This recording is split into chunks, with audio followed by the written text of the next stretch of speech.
Today we're at number 8, session 8 in the 10 virtues. We're dealing with prudence, evidence of having a mission,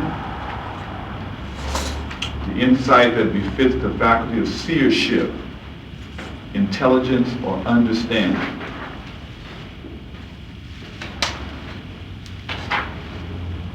So, evidence of having a mission. Now, last week we talked about obedience to the call, dealing with vocation. We talked about how each individual is called here to do a certain, or to do work, to do service. Also, that each person is born with some part of the solution to the problem of the time that they're born in. And that collectively, if all individuals operated from their positive side, we would have the solution to the problem of our time. The problem is that each individual, of course, doesn't listen to the positive side, and so thusly we get dis-ease, right? We get out of harmony, out of tune with the time. Then we talked about, so now we're on evidence of having a mission. So hearing the call is somewhat of receptivity, in terms of one has to focus in or be receptive to hear. If you're constantly projecting outward, you can't receive anything. And so most of the time our attention is mostly projected outward. You know, we're always looking out, focusing out, moving out. So then we're not receptive. And so the call is always there, 24 hours a day. It's always there inside oneself, trying to call you to your higher purpose in life. We don't listen to it. So to then hear it is a receptive act. Now, this week we're talking about evidence of having a mission. So once you hear the call, right, you got the call, you pick up the phone, they said, all right, this is your assignment. So now you move out on your mission. So that's like an activity where you now move out. So I looked up, of course, I say we start off exoterically. Exoterically is outwardly, and look up the key words, and then look at the inner meaning to those key words. So mission, evidence of having a mission. So what evidence do you have of having a mission? So then evidence are clues, right? Indicators. So then what clues or indicators are around you that give you insights into the mission that you're here to have? And one of them was a question is, what are your natural talents and abilities? Because your natural talents and abilities will give the insights to your mission. The whole skill that you naturally have that you should develop. Then we talked about that last week, a little bit about the Montessori method, in terms of how children actually come here already with skills and should be developed, in terms of when you have a natural talent, you should then just develop that natural talent, as opposed to this society tries to make you fit within a specific predetermined pattern. So we talk about how in education, so many youth and young people, old people too, are so frustrated because the system is trying to force them to fit into something that's really not, doesn't match with their true inner self, their true spirit. And because we don't operate from a spiritual base, but from a material, industrial age base, right? Trying to condition people to go work in factories or jobs, opposed to trying to condition souls to express themselves, then of course the system is out of whack. It's becoming even more in a state of disruption because the times are moving beyond the old time. That means that the structures are becoming even more obsolete, and so they're even more out of sync, out of form with the energy that is now coming into this time. Now we can talk about it. Remember that we said that, or I said, is that the earth is an organic living entity. And it's on a journey. That's what we were talking about here, in terms of that we're on a journey. At one point in time we did not exist. Now we're kind of, if you get into the, and it's connected to the sun, because we're connected to the light of the sun, which is the star. Basically the sun is roughly has a lifespan of about 10 billion years. We're roughly halfway in the cycle, which means in one sense we're in a midpoint. Then I could also show how that is equated with something else. And I'll show you that, since look at that. That's a lot of some people in here last week. Remember we had talked about, we talked about the cycle of unconscious, self-conscious, and superconscious, or cosmic consciousness. And so so these are the three major aspects of the cycle. You're unconscious, like a lot of youth or children are very unconscious. They're just instinctual. This is an instinctual level. Instincts are elemental. And here's the self-conscious, which is also individual. And then you have superconscious or cosmic, which is also synthesis. The blend. And so the human race is on the journey. So basically we came out of an unconscious state, right? We were just one collective entity. We're now in a heavy self-conscious state, which that can be both positive and negative. Self-conscious can be very self-conscious. It can be negative too, right? So conscious of your outer self, your inner self. And individualism, been very heavy, rugged individualism state. And basically what I'm saying to say is that I'm trying to give some insight in that one, the earth, the planet, and human beings that grew out of the earth. And we talked about that first there was a material, or matter, mineral, then it was vegetable, then it was animal, and now it's human. And so each of those different levels or planes or strata is actually like skins, or skins you can say, or realms that the earth is growing, right? Earth is growing these things. And so humans are actually just the outcome or the evolution of the earth. We are actually cells of the earth that evolved in this form so consciousness could operate. But we are extensions of the earth. And I'm saying, let's say the earth is on a journey, and humans are a part of that journey. We're actually outgrowth of the earth. I made the statement that the earth calls what it needs to heal itself, which then means if you then find yourself living in this time, that means that you were called here because you have a part of the answer to the time. Just like your body calls what it needs to heal itself. So again, this is again related to the call, right? And you're being called here to do work, to provide a function here. So then, at the same time that we are traveling, the earth is traveling on a journey, on a destination. The destination is to fulfill the total spiritual potential, which is to become cosmically conscious or cosmically in tune. And so, I was saying that then, if the sun, which is the source of life for the earth, is halfway through its lifespan, then if we then look at the activity and the dominant theme on the earth at this time, we see that we're at a midpoint here in terms of we're in a heavily individualistic state. So it's kind of, to me, it's like a cross-check or verification of legitimacy of where we are. Now, if you follow the same trend, then now the next movement is towards synthesis. That's where the next movement goes. That's the next logical conclusion of where we're moving to. Synthesis, superconscious, cosmic conscious, universal conscious, all those titles are talking about the same thing. That's where you now see the whole. Here you existed in the whole, but you did not see the whole. Where children, they exist in tune with the universe, but they don't know they're in tune with the universe. They're just natural. But they don't know they're natural, they're just natural. That's like the unconscious state. Elemental, they just deal with the natural elements of themselves.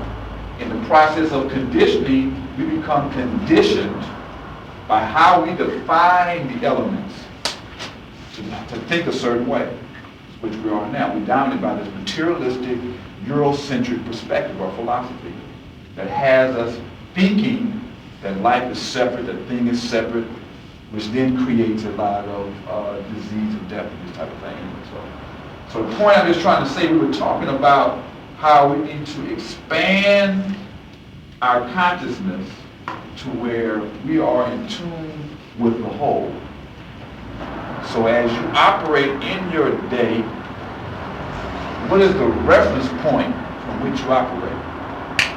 This is a critical perspective because the point is to evolve your mind to superconscious or cosmic conscious, whereas you operate in your day, you're operating in alignment with cosmic reality. And it all comes out of the Memphite theology of the Kemetic philosophy, because all this has come out of the stolen legacy, and the whole purpose or the whole foundation for Kemetic existence was the cosmos. By you thinking on that level, would that automatically put you in sync with these cycles that we were talking about last week? Yes. You would automatically be in the cycles. Well, I want to qualify that. Yeah, if you are thinking at that level, but now I have to qualify that because then what determines that you're thinking at that level? See, just to say that I'm thinking cosmically doesn't make you think cosmically. Right. To put you in tune with a cosmic level, which means you now understand the operation of the cosmos, and now you're operating in tune with those divine laws. So it's by operating within the divine law, understanding that the operation of these laws are going on. Like right now, we're spinning around the sun. We're at a certain position in a cycle. And you know where you are in the cycle of time. So you don't really, so you're not, how you going to be in tune with cosmic law? Now, that's consciously. The other side of it is that you are a reflection of the cosmos. Everything that's outside the universe is also inside of you. So your psyche is a reflection of the universe. So then by you getting in tune with yourself, you will also be in tune with the cosmos. Last week we passed out a sheet on psychotechnologies that gave you various techniques to get in tune with the cosmos, which is really get in tune with yourself. For those who want to hear, here are copies of that handout. Right. This came out of a book called The Aquarian Spiritual Center. We're not going to really go over them. That was from last week. I gave it out last week. I got into all that as a backdrop to talking about now evidence. The question, the keyword that came out was evidence of having a mission. And so in Black Gnostic Studies and in spiritual teachings, there is the principle of signatures. The principle of signatures that deals with, are you aware of the significance of occurrences that happen in your life? A signature. A signature is like when you sign your name, right? So we're saying that the universe is constantly giving you evidence or signatures or clues to if you're going the right or the wrong way. And those signatures can be in a number. They come in all kind of ways. It can be, for example, I came out of the parking lot today. I had to go to a meeting downtown. Came out, my car was parked on level 1. I was on level 2. Looked at the almost exact. So I went over there and I walked over there and I didn't see my car. So I said, damn, I stole my car. So automatically, there's two things happened to me. Automatically, my mind started, now what you gonna do? What you got in your car? You gotta get back to work. What you gonna do? Blah, blah, blah. And I said, wait a minute. First of all, why would they want to steal my car? My car was kind of old, ragged. Why would they steal my car? So then I said, wait a minute, I'm on the wrong level. So I went back and that was my car. So then, now to me, the significance was, it was a little test for me in terms of I didn't trip out. You know, in terms of, start tripping at the car, what I'm gonna do. I just said, oh well, where's this transit station? I have to, go get on the bus, go to work, and deal with whatever I got to deal with. Which is, that was cool. I still just maintain my balance. But then later that evening, my daughter calls me, and she said, my car is dead. I mean, she's been leaking oil, and saying her valves messed up, engine thing, or this her car's gotten hit, and they were just saying, you need to really spend a lot of money to get it fixed, or you need to get another car. So, the point that I'm saying is, two things came up. One thing I'm saying, as I reflected back on my car being gone, it was a signature that I'm going to be dealing with the whole issue that removal of a car. There's some other things connected to it, even the aspect I've been thinking about actually just giving her my old car, and get her through school and not even get another one, which then would mean my car is gone. Now, what does all this mean? On one level, now when it happened, I didn't know what that was the significance of it. But what I'm saying is, I can give you something that's clearer than that. Clearer than that can be, you get up in the morning and you have something on your mind, thought or idea or whatever it is. And say you go to work, and when you go to work, somebody says, hey, have you read this? And you get it, and the subject that is talking about it is the same idea that you woke up with on your mind. Or you go into a bookstore and you just walk down, and then for seemingly no apparent reason, your mind looks over here and picks up this book. And you pick this book up and you open the book up and you happen to open up to the very page of a question that's been on your mind. Or you might go into a lot of this happened to me. You might go somewhere and some people, there's a book sale, some used books, and you just see some stuff and you get it. You get it because you might be interested in it. And you stick it somewhere. 2 months later, 3 months later, a year later, 2 years later, you're dealing with something, and you say, I got the very book I need to solve the problem that I'm confronted with. So that's like they call signatures. They're indicators that's giving you signs that you're either going in the right direction or the wrong direction. And so the point I'm raising, one, is to try to make you become more conscious and aware that these things are always occurring around you. Because nothing happens by accident. Nothing happens by coincidence. It's all a part of a bigger plan. Like, do things happen in your body by coincidence? Are those white blood cells run down there and attacking, something or create? Is that an accident that this is happening? Now, if this part of your body was not in communication or knowledgeable of the other parts of your body, it would think that these things just happen to show up. Right? You understand what I'm saying? So what I'm saying is, because the universe is a whole, everything that's happening is interconnected with everything else.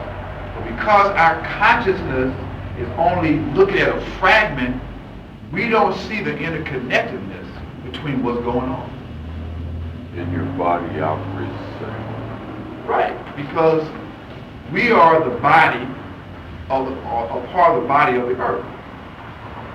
Because of the conditioning, we think that we're separate, independent beings. When in reality, we're not. We're basically like a cell. Right.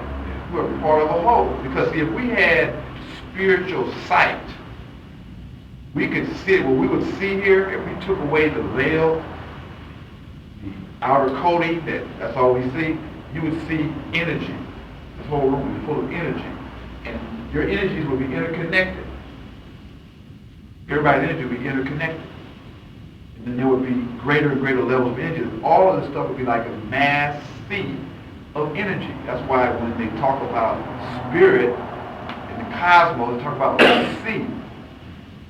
Because it's like, it is a sea, it's a sea of energy. So anyway, all I'm talking about, that's it to say is one, that things that appear to be coincidental, things that seem to be by accident, are not accidents and not coincidences, they're part of a greater whole. And two, that there is, if you become conscious and open your mind up, you'll constantly be being given evidence relative to your mission and which way you should be going. We usually don't connect it together. So just become more subtly aware of things that happen into your life. Conversations, key words, people that come in, and because everything represents something. Above and beyond the external thing that it is, there's something more behind that. Second thing, it says having a mission. Mission is related to one, church, like a mission, a church. So what's your church? Commission. A mission is related to commission. We're each commissioned by the universe or by life to provide some type of work. Delegate. You've been delegated. Your soul was delegated. Okay, Bernard, it's time. You're delegated for this mission. Amma, report to duty. Boom, she incarnates. She's report to duty. She has a mission. And the next thing from delegate is duty. And duty is related to dharma. Karma, dharma. Karma is what?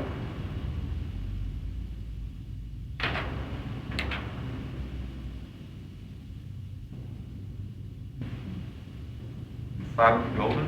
No, reciprocity. Say Goes around, comes reciprocity. around. Okay, what does that mean? Put out to the universe. Whatever you put out to the universe, the universe gives you. Okay. And goes Karma. around, comes around. Right, that's right. That's right. What goes around comes around. Karma. Very action, reaction. Karma really represents action. In essence, we're talking about action. That your actions, you get action. You mean like cause and effect? Right. Okay. Right. You create the future by what you do today. Or you create the next step by the first step. You can't get to a next step without a first step. You can't get to a step without standing up. You can't stand up without thinking about making a move to stand up. So every action is based upon a prior action. Energy, thought, stuff. Right. So karma is based upon action.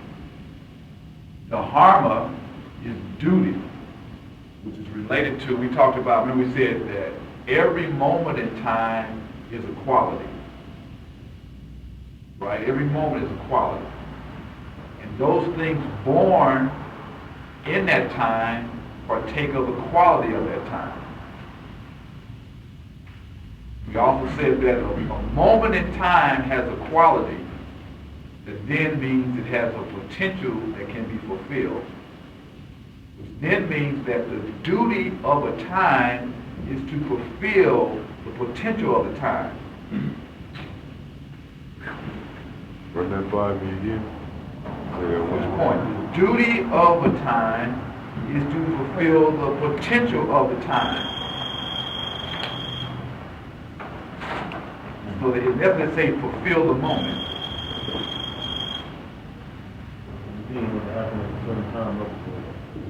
Not just that everything has to happen at a certain time, it's that every time has a quality. I don't want to make it mean so much specific. I mean it's a quality. I want to give you, because you have choice. It has a quality. And the duty, or dharma means duty, is to fulfill the quality of the moment. So at each moment, you can fulfill the moment. Or you don't have to fulfill the moment. That's always a choice. You always have choice. So now the issue is, like you say, so in each moment in time management, they say, one of the key questions that you should ask yourself is, what is the best use of my time at this moment? If you constantly ask yourself, what is the best use of my time in this moment? And you move to fulfill the best thing for you to do at this time, then your life will come out to be the best it can possibly be. That goes back to something. All that. All goes back. potential. Mhm. Which is the potential. Which is the potential. Which goes back to the point here in terms of cosmic consciousness. Are you operating in the awareness that this, first of all, is a reality or truth? And now, are you operating from that? So you're trying to give it your best 24/7. But does that also factor in that sometimes you need a little time to think things through and make sure that you're going to make the correct response to... Now, how is what you're saying not what I'm saying?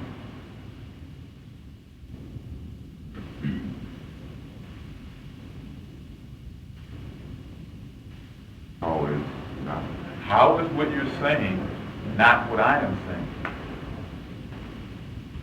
Moments of time. Here's different moments in that actual time. No. Or the action that he will have to do. He said he's going to think about it. What? You're saying thinking is not action? Okay. Yeah, I got you. Right. You're trying to say that sitting down and thinking is not the best use of your time.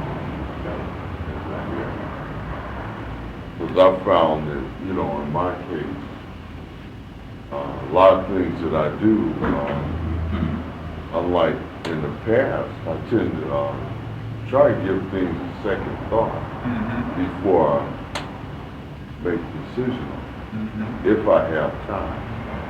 But if I don't really have time, I try to, use my best judgment and decision making and go with that.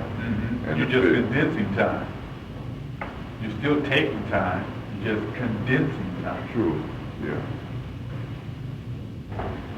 And I feel more confident. Well, condensing, I understand that. Right.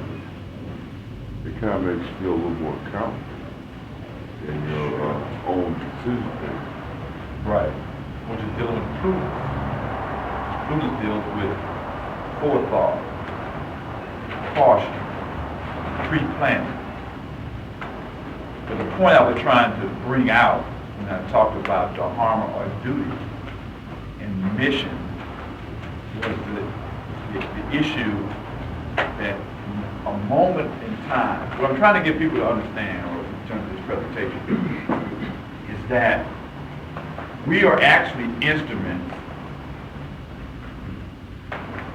and that the context of where we live presents us with a dharma or a duty to fulfill the highest potential that we are confronted with each moment.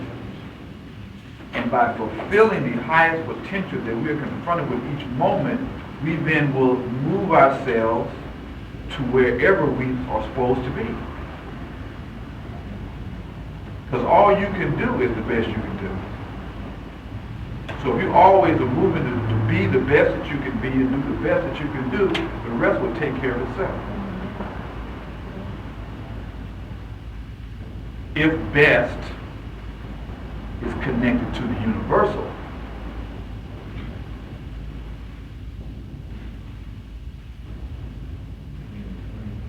meaning what? What is the universal?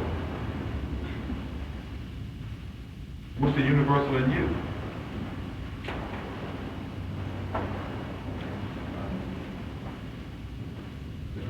simple answer.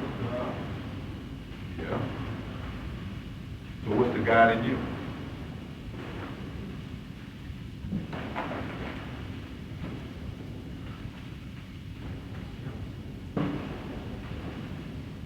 Yeah. So then, when we said, as long as you're operating within the universal,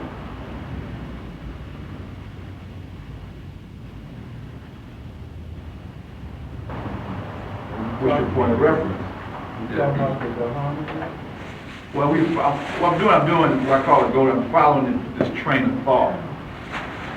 Okay, and the train of thought is saying that as long as you do the best that you can do, because it's fulfilling each moment. We said each moment has a potential, a quality. Like we're in this room right here. This we have it has potential. We can take it to its highest potential, which would mean people really focus their minds. They really hear what I'm talking about and try to really deal with it. Or some people just kind of kick it, just enjoy the ride, pick up bits and pieces like that, don't really struggle with the idea. People can engage in trying to dialogue. People say, well, I don't really believe that, and raise questions and really get into interaction, which will actually drive the quality of the interchange of this moment to a higher level, which will benefit everybody. Or people just kick back and just, it's people do little things, it's nice, it's a nice feeling. It's like church or something, it's like a spiritual shot. But it's not fulfilling the highest potential of the moment. So what I'm saying is each moment has the highest potential. And so as you live, or you striving to fulfill the highest potential of each moment of your life.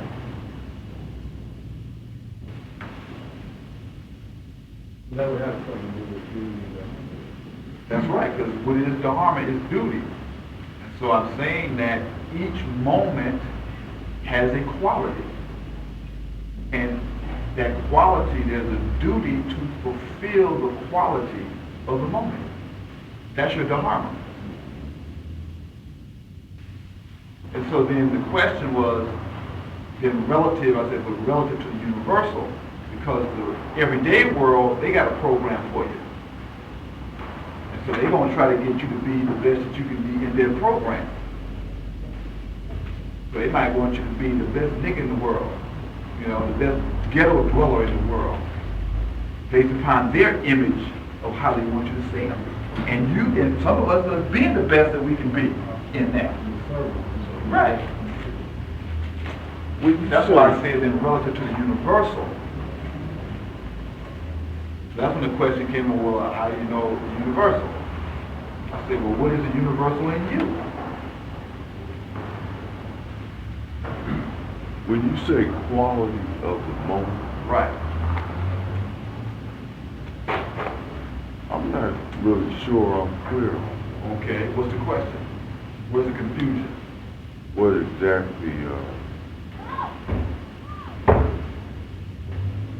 exactly would that mean to me? As I understand what you're saying. Okay, if you Quality do of the understand moment, but I'm not sure I understand the context on how to apply it to our discussion, what we're having right now. I'm sure I'll pick it up when I reflect back on this, but let's do this. quality of the moment.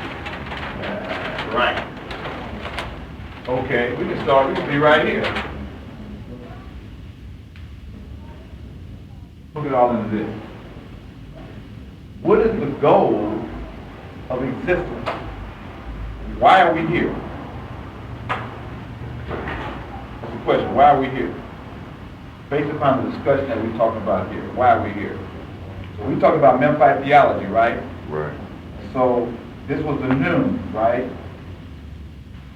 The original void, right? So-called chaos, right? So-called chaos. Right. It was apparent chaos. Because there's order. There's order within the chaos. Yeah. It's just that can't perceive the order. So to us it seems like chaos. So then out of the chaos, apparent chaos, Ptah, the original hill, evolved or emerged.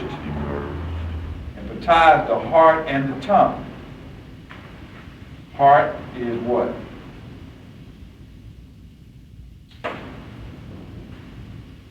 Heart and tongue. Come on, y'all.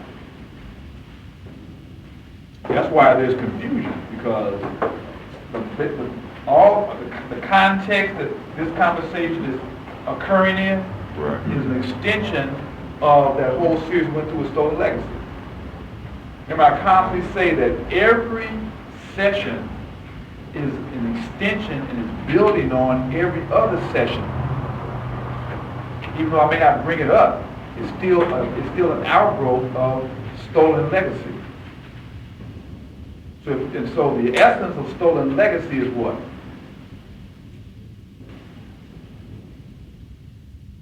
It talks about.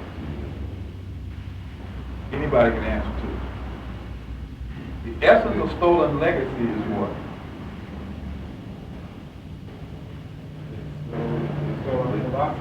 That is not the essence of Stolen Legacy. Salvation of soul. Yeah, but it's here. Salvation. Yeah. It's a sonum bonum. The essence of Stolen Legacy is the sonum bonum, or the greatest good. A man becoming God-like is the essence of Stolen Legacy. That the Greeks stole our philosophy is a secondary issue. Because if we tune in to the sonum bonum, it don't make no difference. If we tune in and deal with the sonum bonum in terms of evolving ourselves to become God-like, all that stuff don't mean nothing. Because it is the level that it's occurring on is a low level. And once we evolve ourselves to a divine level, anything at a lower level cannot contain us, cannot control us, cannot limit us. That is why they constantly focus on the physical thing.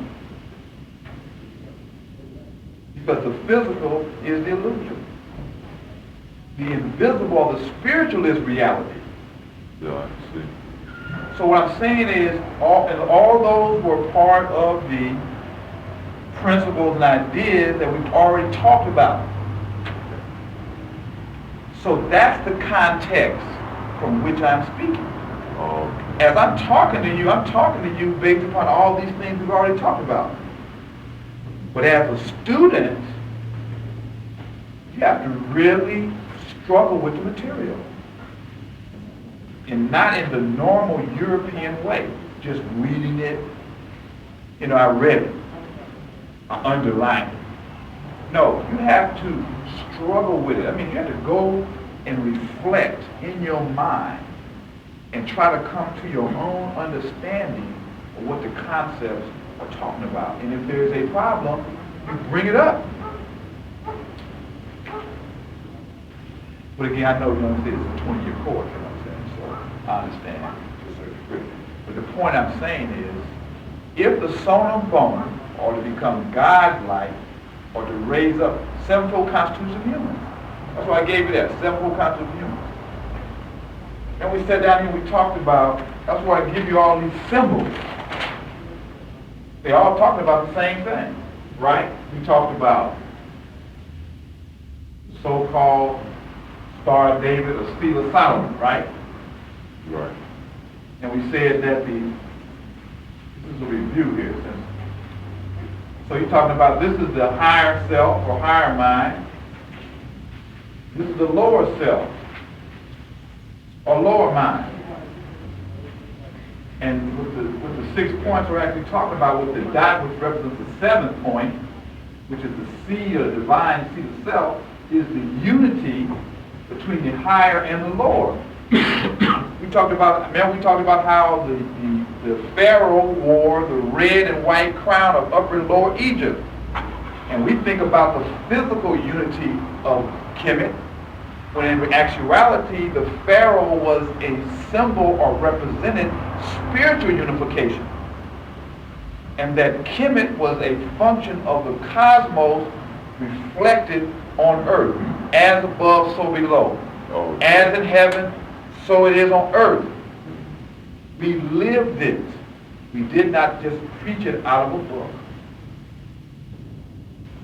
So the double crown represents the unification of the lower self and the higher self.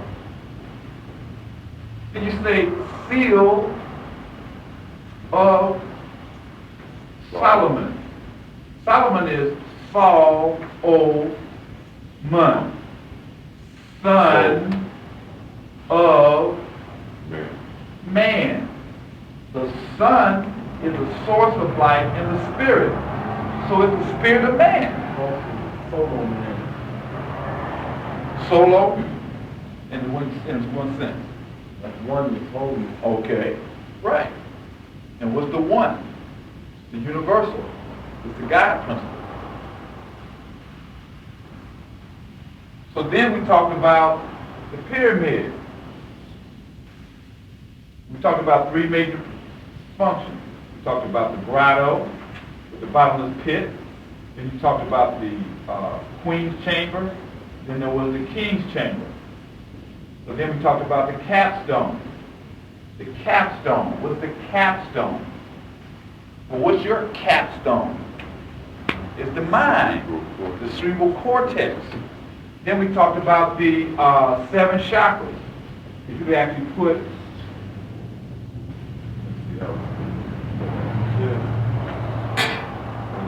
here, crisscross there, from the legs, right? Get the legs, crisscross the body into a meditative state.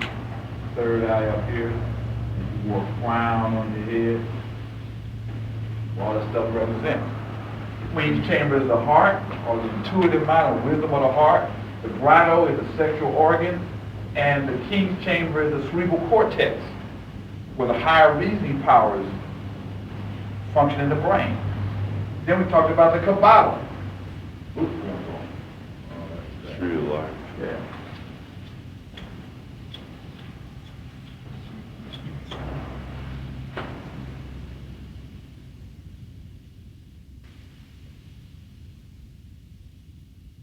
In the abyss, and that. I'm going to get all this. And the point we're saying is, this was keepeth, or the crown, or the conqueror. In the top 3, they represent the divine or higher mind. So all of them, everything, all of them. Christ represents what? The higher consciousness, the spiritual consciousness, becoming illumined. The pineal gland is at the top of the head. The third eye. What else? Buddha became illumined. They had halos on their head. Everything is pointing you in the same direction. The experience on the mountaintop. Well, what's this? This is the mountain. It's the mountaintop. When you go to the mountain, you go to the top. Well, what's the top? What's the top of you? It's your head. The temple. The temple. Where's your temple? What's between your temples? Your brain. It's all telling you the same thing. But although all of them is telling you the same thing, when we ask the question, you still got to think about it. What's going to promote it? Because it ain't but one point. And that's the Song of Solomon. They say that's to which all humans are to aspire, to become divine or godlike. And it was the basis and foundation of all ethical and moral systems, and the basis of all religion.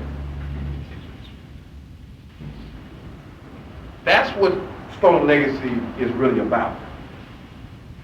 And then it gives you a curriculum That is the process to evolve yourself from a state of being a mortal to immortality, which is the salvation of the soul, which is the divine in you, which is true liberation. So we talk about we want to be revolutionaries and fight for liberation. True revolutionaries are spiritual revolutionaries. Fighting for true liberation is the liberation of the soul. That's what Martin Luther King meant when he said, "I've been to the He's mountain." been to the mountaintop. He's been up into his own divine consciousness, and he saw the promised land. What's the promised land? Based upon this, what's the promised land? Reaching that very pinnacle. Right. The goal is cosmic consciousness, universal consciousness, spiritual consciousness, divine consciousness. All these different names are talking about the same thing. When you and the spirit, you and divine, become one, at one ment. Atonement is at one ment, becoming one with.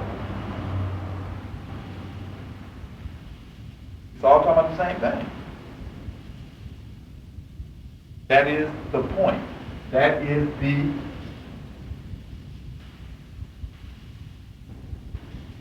point. The black dot. And life starts what? From a dot. The dots. And from dots come planes.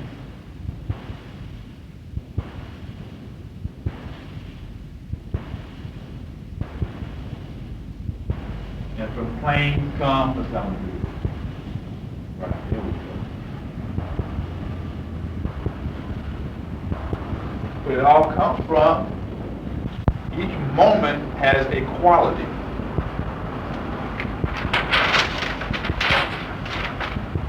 So,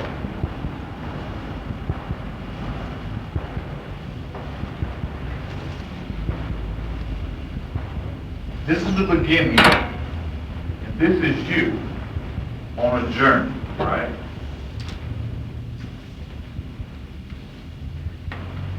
So you're at a point here, right? A point is a moment.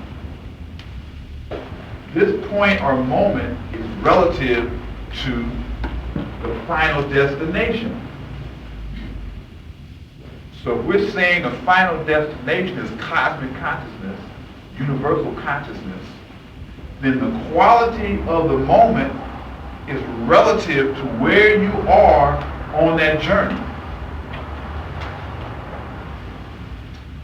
So then the quality then is what can you do to the best of your ability to move you closer to your destination?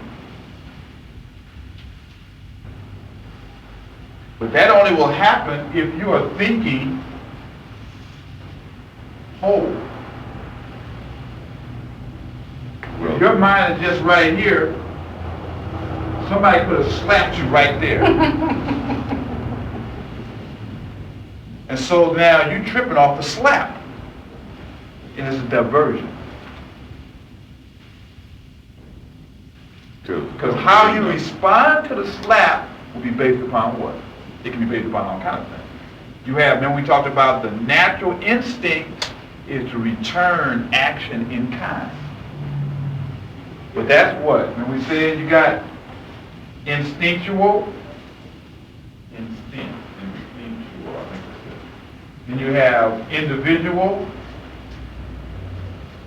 and then you have cosmic. Right. Instinctual is unconscious. This is conscious. This is superconscious.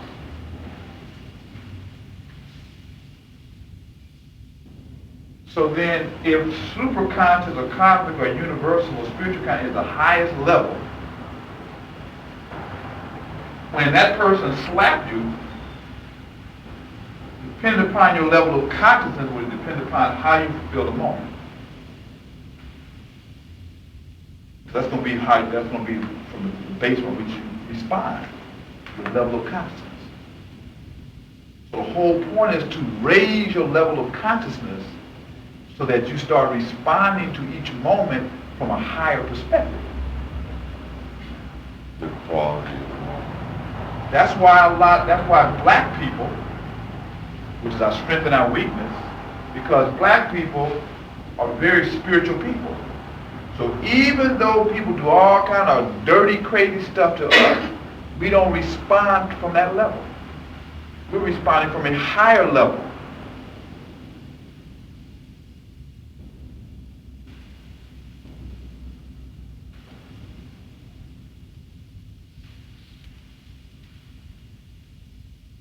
Some of us. That's what I was getting ready to say.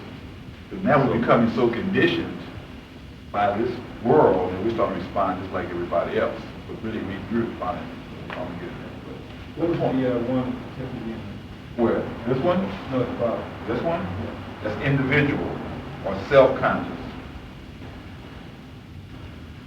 It's self-conscious.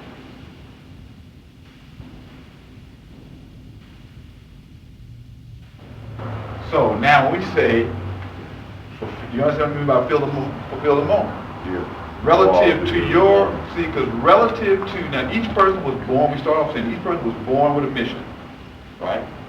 Each of us here on a mission. Each of us were called here to do work to help solve a part of this problem that we find ourselves in.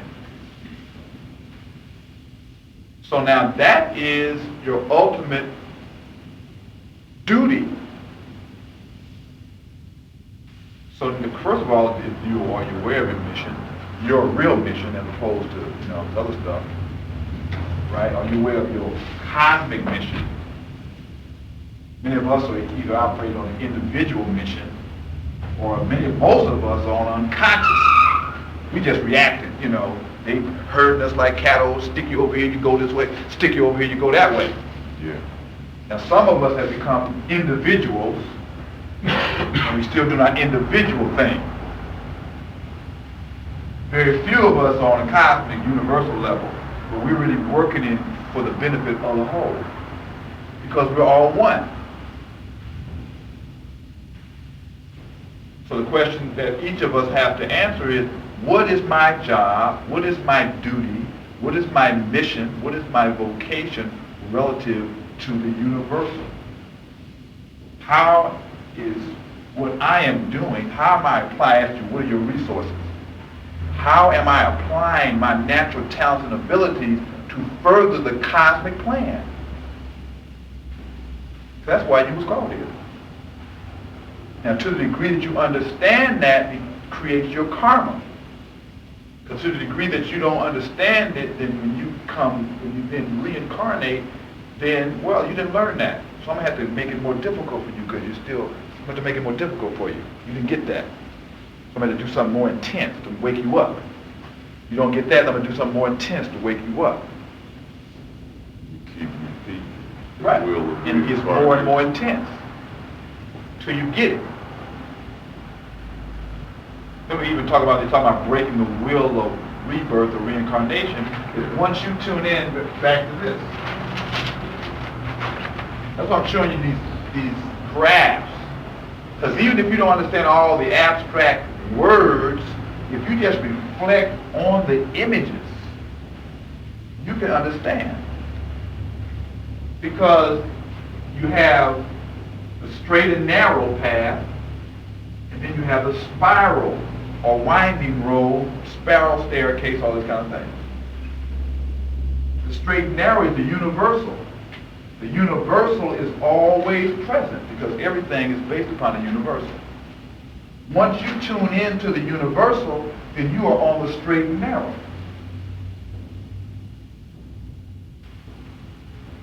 That's why we say practice some form of meditation or whatever that form may take. If it's prayer or, quieting, whatever you have to do to tune in to your inner self, because your inner self, your divine self, soul, is the universal in you. It's the conscious aspect of the universal in you. Because in reality, everything is a function of the universe. Your skin, everything. And everything has knowledge in it. But only the conscious part of yourself can access that. So the soul in you is that divine consciousness in you. By tuning into that divine consciousness in you, you then tune into the universal, and then will lead you through that the prayer, all through our walk, through the shadow of death, I will fear no evil. For God is with me.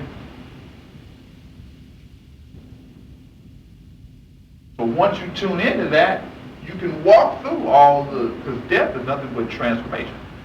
Material changing one form to another. But once you turn into the universal, the universal is universal. It's always there. It's all it is. So anyway. Yeah, I remember you talking about infinity and how we couldn't really determine that. So that was good. All that went back to the question in terms of the quality of the moment.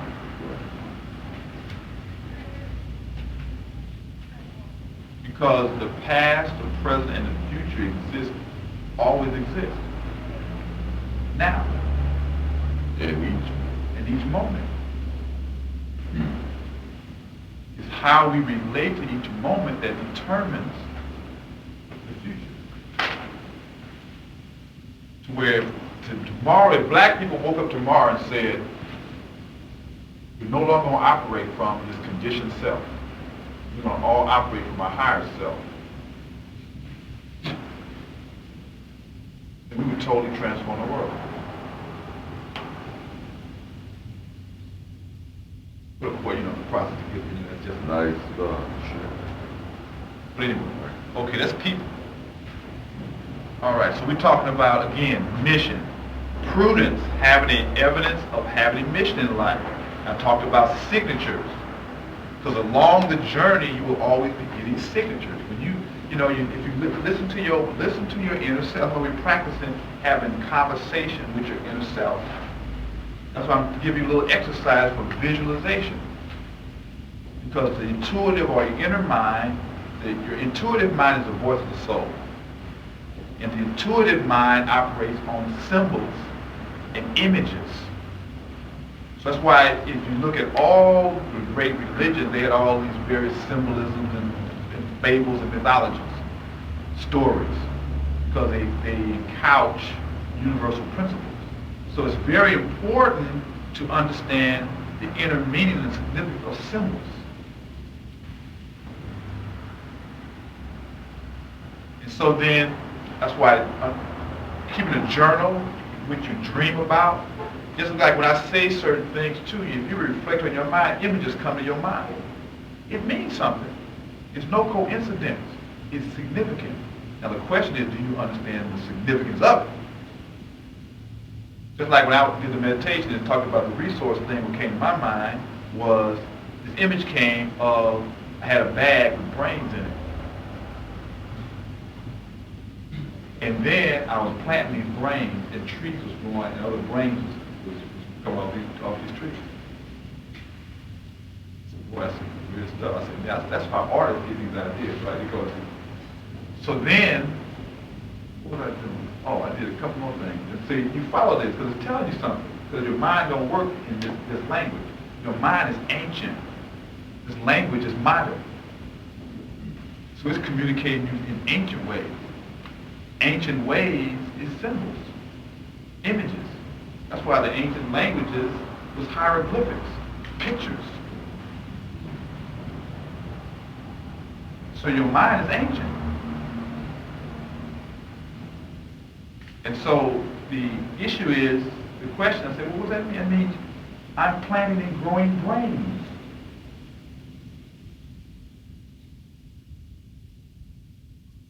Yeah, I'm sitting right here in the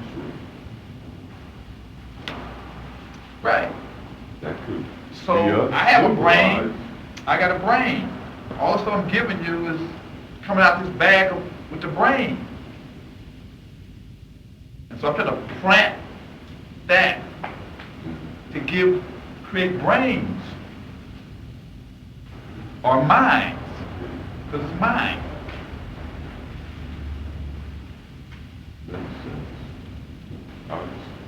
sort of the thing I was saying that to say that the exercise are not trivial.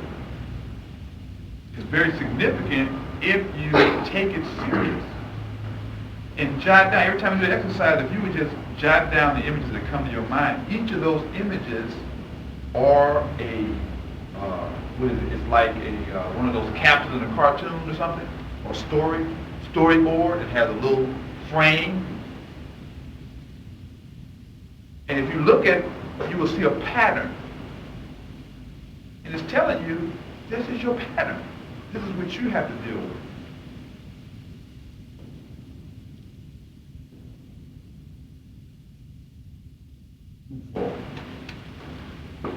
Mission, I'm just on page one. Mission, I got one. Mission, sending forth with authority to preach and administer the sacraments. We can get into the whole thing about, we talked about the sacrament of unction and the anointing. In terms of you being anointing to a special task. And then we get a couple of symbolism there. One is they talk about how when you become illuminated, when your pineal becomes illuminated or activated, it secretes a hormone that is an oily substance. It then goes into your cerebral spinal system and it activates or it'll activate your other endocrine glands. Sends chemical messages that then creates or opens a doorway between your conscious and unconscious mind. Pineal gland also relates or functions off of light. So the whole thing about the anointing of Christ, you just put a little oil in the forehead. So what they really talking about? So you're saying It's symbolical of activating your third eye. So you can really see.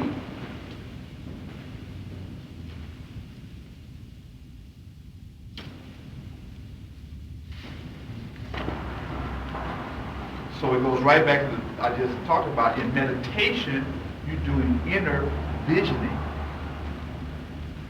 So what do you see inside, not what people are putting on the outside. Next thing we already covered was courage.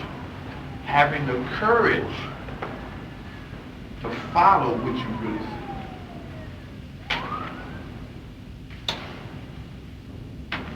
And I handed out, the other handout I handed out last week was about, talked about vocation and how different people cross over, how there were all these people all over the planet, all races, all cultures, that were being confronted with the call. And how they were chronicling, I don't know if you read it, you guys read that? Yeah. How many people read it? Truthful. 1, 2? yeah. I think I handed out about 15 of them. That's the other thing. I'm handing out, that's what we have, no handouts. Because see, traditionally, it was word, it was mouth to ear. Which means then whatever you were supposed to retain, that's what you would retain. So each person would really get what they were supposed to get.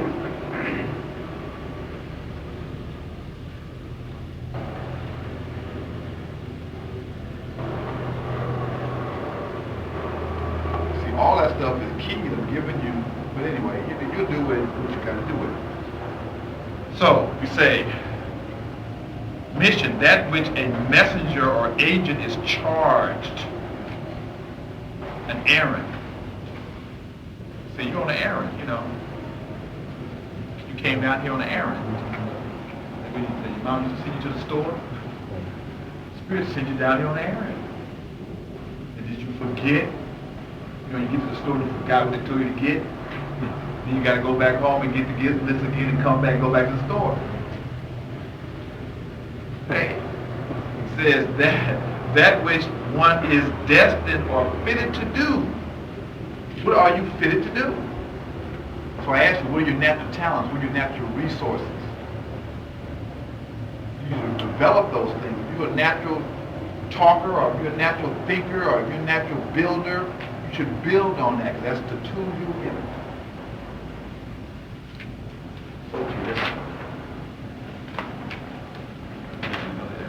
Prudence.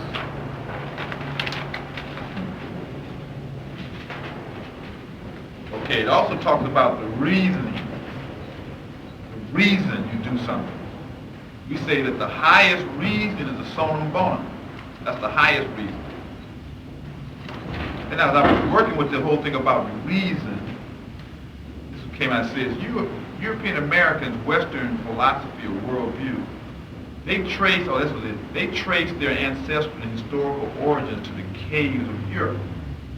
Humans of the northern cold environment. That's their reference point, and it's the foundation upon which their reasons are justified or based. And this is an aberration or a deviation if not viewed within the context of human evolution and the emergence and strivings of Europeans, striving to have all of what they saw. I'm not tripping, but I'm saying. What got me, like, I kept looking at these commercials, and they always talk about back in the cave days or the caveman. You know, we're no longer in the cave, or the caveman used to do things like this. And here, you know, you got African Americans, all the people look up to the cave people, the first people, cave people. I said, we didn't come out of no cave. We came out of a rainforest.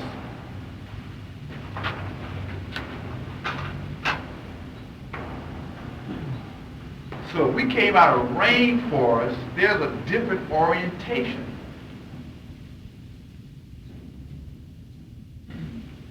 So what happens is, because they constantly use that reference point, it becomes, so your people's reasoning,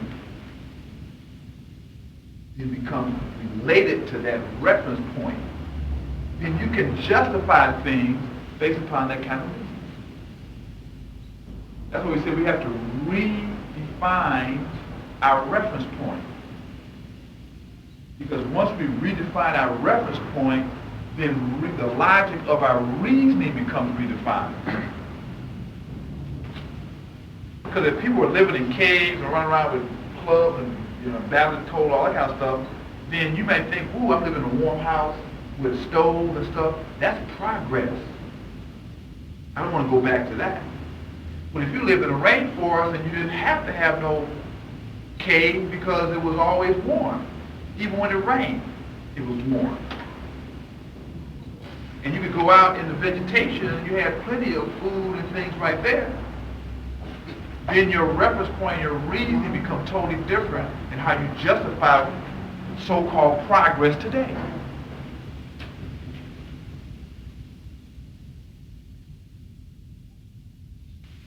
So reference point, sonum bonum is the ultimate reference point.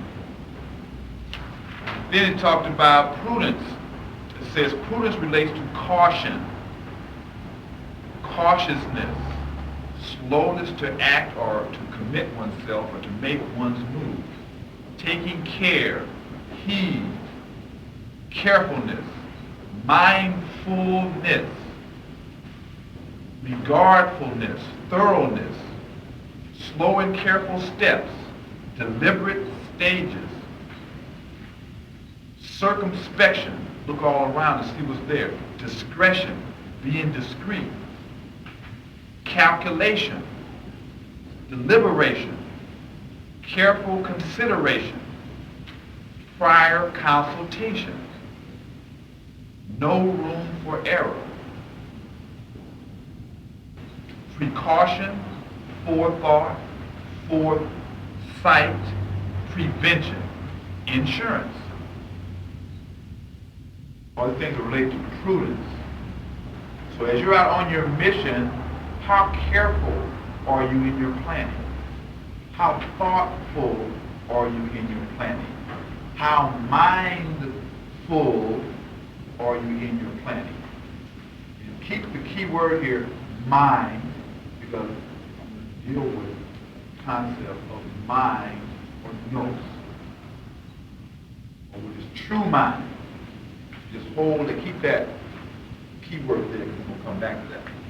Mindfulness, forethought.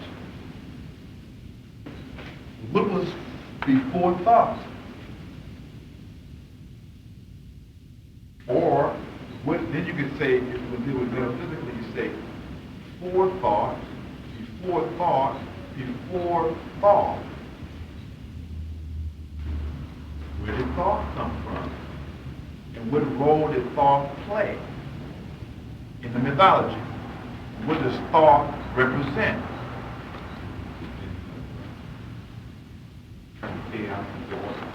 Right. Thought also was the magician. He also was the divine scribe who brought in writing and letters and science.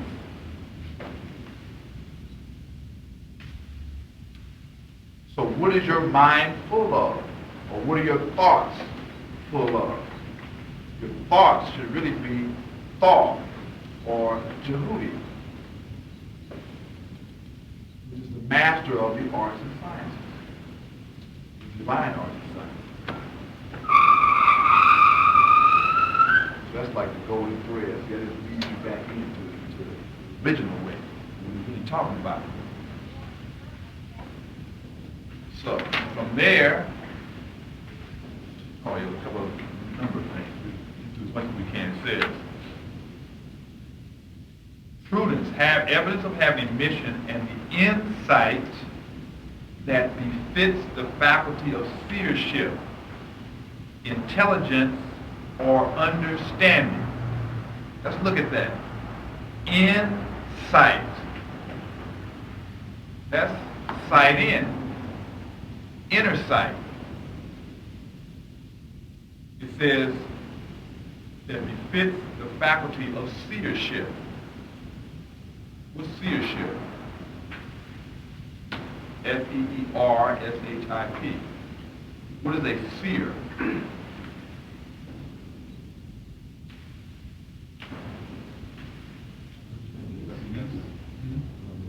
One that sees, right. Right? What they're really talking about is seership is what they call where your parapsychological psychic senses become active. True seeing. When you're higher, your psychic senses become active. All of us have capacity for psychic operation, of psychic seeing. Clairvoyance, clairaudience, psychometry, telepathy, all those things are actual capacities of the human mind. Because of our lifestyles and our direction of our focus of our energy, we do not activate. We lost the operation of it.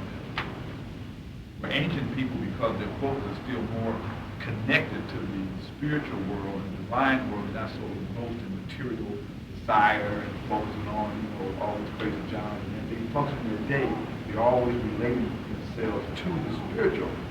And energy follows thought. So thus they maintain the energization of that aspect of themselves. Anyway, we're going to get more into that. And intelligence, intelling.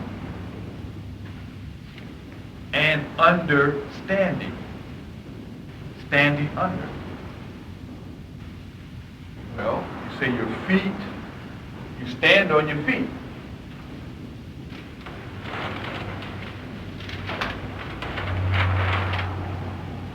Now you stand on your feet. So your feet is what you stand on, that's your foundation. So then if you're standing on your feet, what are you standing under?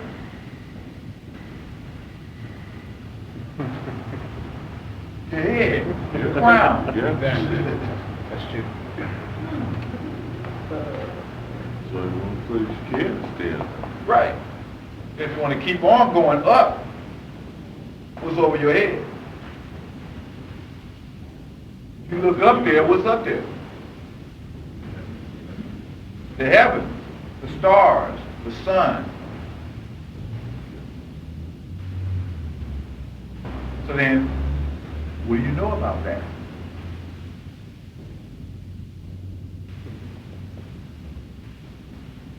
Having a mission in life is related to understanding one's unction or calling. Unction is your duty, your dharma, your calling, your vocation. The calling from on high. We are each called forth into incarnation based upon our karmic valence. Valence. What's valence? I want you to get these terms so that if you reflect on these terms, I can show it right out of this. This would be excellent. Okay, let's examine it. This could be a day, this could be a week, a month, a year, a decade, a century, a millennium, a cosmic year, a great year, a whole cycle of incarnation. All that, can be that, right? That's all relative. Now, so each day, or it can be an hour, it can be a minute, you got a second. So I mean, each one of those is a moment then, right?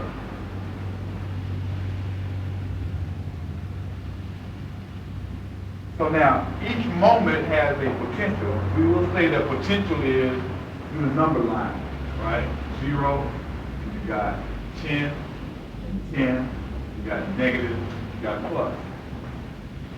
Okay?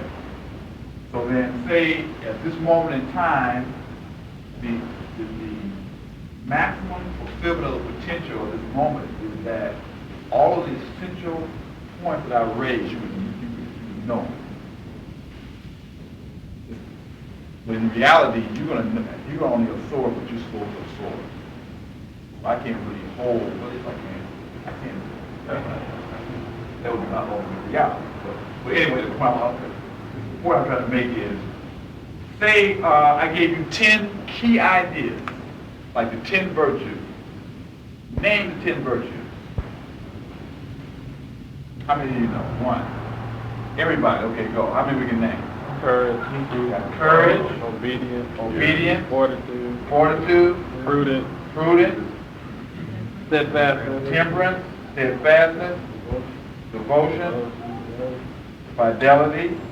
Got that one. Justice. No. Wait. Wisdom. That's 10. So you got a 10. Woo. Okay. So say when you sat down and ate today, did you get a 10? Did you eat breakfast? Say you ate breakfast. Did you get a 10? Did you get an 8? Did you get a -4? And then you go back to McDonald's and get you what is the thing, Egg McMuffin or something? White flour, white sugar, grease, blah, blah, blah. Did you get some fruit, some vegetables, or fruit, and maybe some oatmeal, some cereal, something like that, or nuts and raisins, or, whatever. Drinking some water. How much water have you drank today? How many glasses of water? You drink 8, 6, 5, 4, 3, 2, 1. What I'm saying is, you got 7 levels, right? Let's just do the 4 levels. This all relates to quality of moment. You got physical, you got etheric or energetic, you got emotional, you got mental. You also have higher mental, you got intuitive. Right? I gave a handout on how you feed each of those bodies, right? For those who have those, you do have them. Type of energy. So physically, did you exercise today? Constantly exercise. When you stretch your body out, get some cardiovascular something. Emotionally or energetically, how was your energy today? Your vitality? Did you go out in the sun? What kind of air did you breathe? I mean, just indoor air? Did you have early in the morning? Did you have plants in your environment? Emotionally, were you in control, out of control? Were you positive, were you negative? Mentally, what kind of ideas are fostered on your mind during the day? Higher mind, if you do any kind of spiritual studying, philosophical studies of higher aspect ideas at all during the day, even if it's one idea, you spend any time during the day studying something of a higher nature. Intuitively, did you meditate or vibrate or tune into your inner self at all, or listen or tune in at all? So then what you do is, what I'm trying to tell you, what I'm saying is, deal with valence. And how do you consciously feed the positive potential of each of the components of yourself? To the degree that you positively do them, you can get a positive 10. To the degree that you don't, you subtract from the positive 10. You can get into the negative. jump up, run out, just brush your teeth, don't do no exercises, drink some coffee, jump in your car, go to work, scream and holler, run back to work, sit out on the boob tube, slap somebody around, go jump in the bed. That's a negative tendency. So then what I'm saying is that at the end of your day, you can be whatever. So say one day you are 8, you're a 6, you're a 7, you're a -2. You had a bad week. You're a -3, you're a -4. Then you came back to a positive 1, -1. Then you came to a 5 and a 7 and an 8 and a 6 and a 1 and a 4 and a 3. When you add all that stuff up, you get what? 10, 18, here we go, 24, 31, minus 2 is, what's that, 29, 26, 22, 23, now 28, 35, 40, 43, 49, 50, 57. 57 out of 1, 2, 3, 4, 5, 6, 7, 8, 9, 10, 11, 12, 16 out of 160. So when you look at that, so what I'm trying to say is valence. Valence is a summation of the moments. You take all the moments and you add them all together, the quality of how you acted, action. Quality represents the totality of your life, because your life is a summation of all the moments in time. And so when you go out, you actually represent a quality, which all is energy. All this is really talking about energy levels, right? Certain energy levels. So whatever energy level, which is a vibration that you go out on, that represents your particular quality or your valence. And so as the universe, or as the earth, is moving in its evolutionary process toward its goal, it has a need, which equates to a quality or an energy. And so that moment when new souls are being drawn into life, the soul that has the type of quality or valence or energy level congruent or equal to the need of the time are called in. Follow what I'm saying?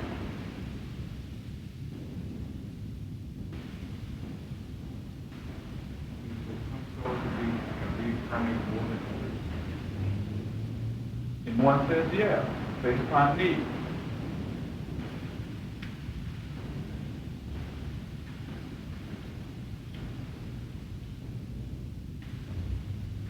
If I kept cutting your body up, all these cuts, the blood's got to coagulate more and more and more and more times, right?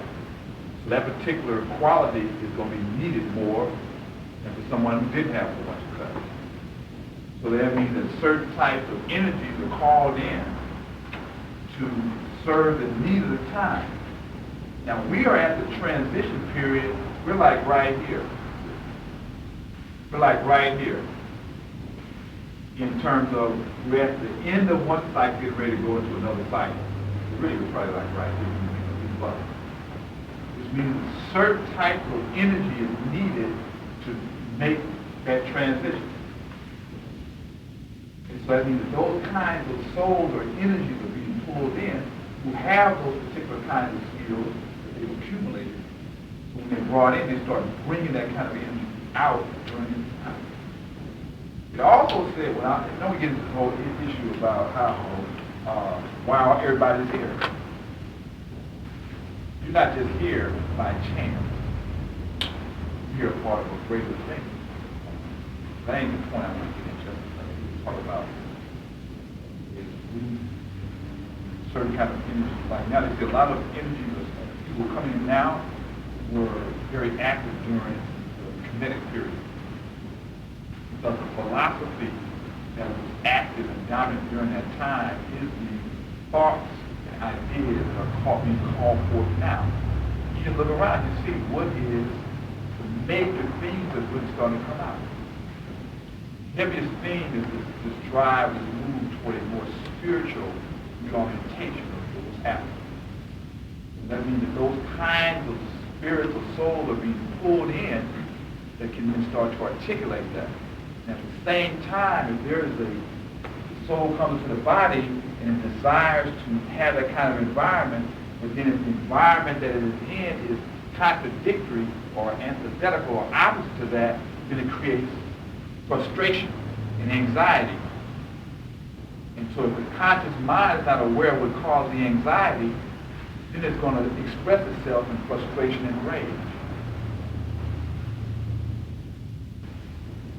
So then one of the major needs of this time is to provide experiences of this kind of knowledge and information, because a lot of people, they're just going to be like drawn to it. They don't know why. So it'd be like, it just feels, yeah, you know.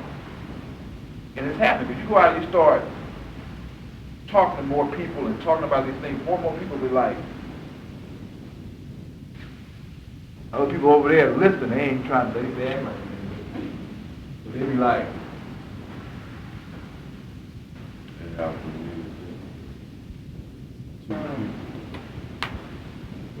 yeah. So, when you talk about Christ comes back, but particularly or the need. What's Christ? Well, I'm thinking both ways. Both ways? What's both ways? Well, and there's theology of Jesus comes back and Right. What's that? So you're saying what? You're saying in their theology of Christ coming back, you're looking at it both ways. Well, I was trying to sum up what you had to say about Christ being the changing or the transformation. How does it work? Christ is transformation. Going from the physical to the spiritual. Or the not putting one to the cross, but it's related, right? You start to mix some stuff up. Yeah. Right. That's all right. That's all right. So let's get clear. In terms of, that's why I asked, what is Christ? Let's define that. Then if you define what Christ is, then the statement of Christ coming back will be clear. I guess the one I'm more familiar with is Christian. So now you ask the question, is the Christ of the Christians define coming back? Yeah. So that was one of them, and you said, what are the other Christ you were talking about? You were talking about two. You said theirs, and what is ours? Or one of ours being in the context of this class.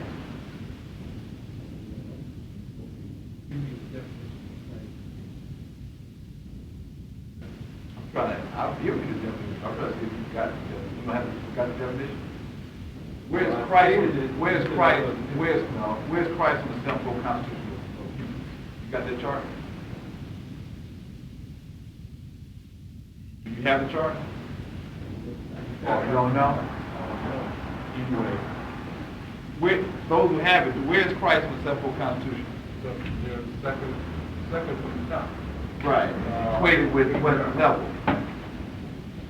Second highest level is love. Right.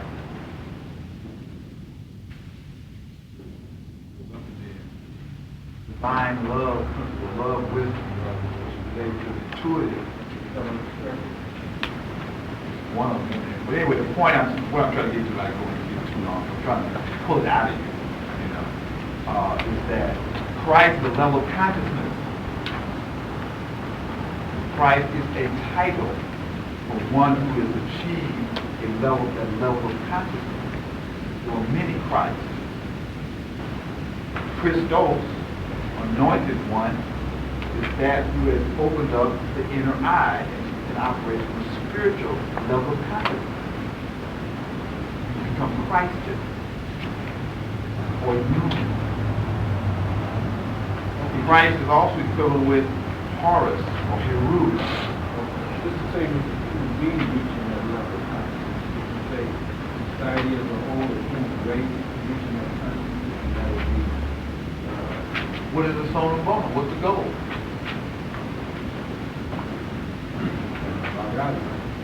Right. So, in Christ was the Father and I are one.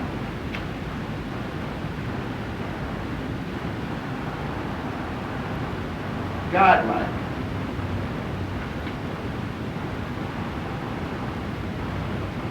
I'm not doing, it's not me, but my Father's mission, work.